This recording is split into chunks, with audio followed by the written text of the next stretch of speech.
బంగాళాఖాతంలో ఏర్పడిన తీవ్ర వాయుగుండం పశ్చిమ వాయవ్య దిశగా కదిలి తుఫానుగా మారే అవకాశం ఉంది. ప్రస్తుతం కాకినాడకు ఆగ్నేయంగా 830 కిలోమీటర్ల దూరంలో ఇది కేంద్రీకృతమైంది.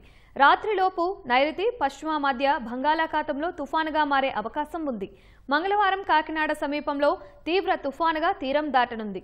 తుఫాను ప్రభావంతో రేపు ఎల్లుండు కోస్తాంధ్రలో భారీ నుంచి అతి భారీ వర్షాలు కురిసే అవకాశం ఉందని చెబుతున్న తుఫాను హెచ్చరికా కేంద్రం డిప్యూటీ డైరెక్టర్ జగన్నాథ్ కుమార్తో మా ప్రతినిధి ఆదిత్య పవన్ ముఖాముఖి చూద్దాం. ఆగ్నేయ బంగాళాఖాతంలో తీవ్ర వాయుగుండం కొనసాగుతుంది. ఇది మరికొద్ది గంటల్లోనే తుఫానుగా మారే అవకాశం ఉందని విశాఖపట్నం తుఫాను హెచ్చరిక కేంద్రం స్పష్టం చేస్తోంది. ప్రస్తుతం గడిచినటువంటి 6 గంటల్లో కూడా ఇది కేవలం 6 కిలోమీటర్లు మాత్రమే ప్రయాణం చేసింది. అయితే ఇది 28వ తేదీ సాయంత్రం కానీ రాత్రి కానీ తీవ్ర తుఫానుగా తీరం దాటే అవకాశం ఉందని విశాఖపట్నం వాతావరణ కేంద్రం అధికారులు స్పష్టం చేస్తున్నారు. ముఖ్యంగా ఈ రోజున కొన్ని ప్రాంతాలకి ఎల్లో అలర్ట్ జారీ చేశారు. అలాగే రేపు కూడా చాలా ప్రాంతాల్లో బలమైన ఎదురుగాలు కొనసాగే అవకాశం ఉన్నట్టు చెప్తున్నారు. ప్రస్తుతం మనతోటి విశాఖపట్నం వాతావరణ కేంద్రం అధికారి జగన్నాథ్ కుమార్ ఉన్న వారిని అడుగుదాం. ఎలా ఉంది పరిస్థితి? ఎప్పుడు తుఫాన్ అయ్యే అవకాశం ఉంది? ఎప్పుడు తీవ్ర తుఫాన్ అయ్యే అవకాశం ఉంది? ప్రస్తుతం తీవ్ర వాయుగుండం కొనసాగుతుంది నైరుతి బంగాళాఖాతంలో. రాబోయే 24 గంటల్లో అది పశ్చిమ వాయువ్య దిశలో పయనించి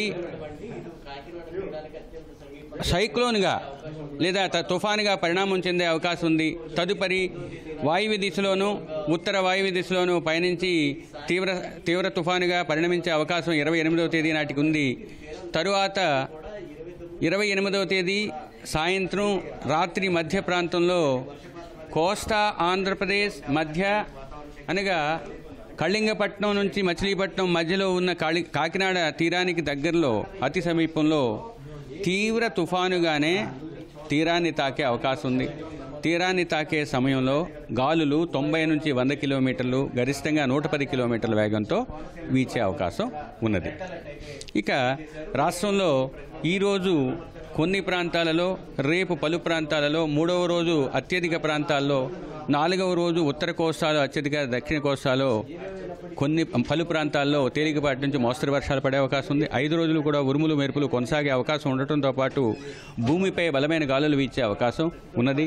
ఇక మొదటి రోజు అయిన ఈరోజు కోస్తా జిల్లాలైన కాకినాడ, కోనసీమ, పశ్చిమ గోదావరి, ప్రకాశం, నెల్లూరు, తిరుపతితో పాటుగా చిత్తూరు, అన్నమయ్యల్లో 1-2 చోట్ల భారీ వర్షం.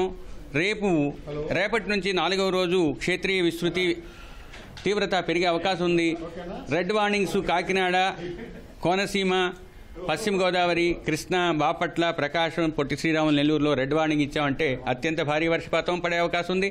శ్రీకాకుళం, పార్వతీపురం, మన్యం, విజయనగరం, విశాఖపట్నం, అనకాపల్లి, అల్లూరి సీతారామరాజు, తరువాత ఏలూరు, తూర్పుగోదావరి, ఎన్టీఆర్, గుంటూరు, పల్నాడుతో పాటుగా తిరుపతి, చిత్తూరు, అన్నమయ్య, వైఎస్ఆర్ కడప, నంద్యాలలో 1-2 చోట్ల భారీ నుంచి అతి భారీ వర్షపాతం ఉంది.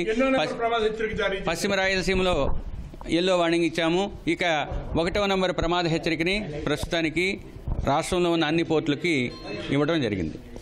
27, 28, 29 ఈ 3 తేదీలు కూడా చాలా కీలకమైనవి. 27వ తారీఖు తుఫానుగానే కొనసాగుతుంది. 28వ తారీఖు సాయంత్రం కానీ రాత్రి కానీ ఇది ముఖ్యంగా కళింగపట్నం, మచిలీపట్నం మధ్య తీరం దాటే అవకాశం ఉందని విశాఖపట్నం వాతావరణ కేంద్రం అధికారులు స్పష్టం చేస్తున్నారు. గంటకి 50 నుంచి ఆ పైబడినటువంటి వేగంతో బలమైన ఎదురుగాలులు తీరం వెంబడి, కోస్తా తీరం వెంబడి కొనసాగుతాయని, అన్ని జిల్లాలు అప్రమత్తంగా ఉండాలన్నటువంటి అంశాన్ని విశాఖపట్నం వాతావరణ శాఖ అధికారులు స్పష్టం చేస్తున్నారు. కెమెరా పర్సన్ ఎస్ శ్రీనివాస్తో ఆదిత్య పవన్, విశాఖపట్నం.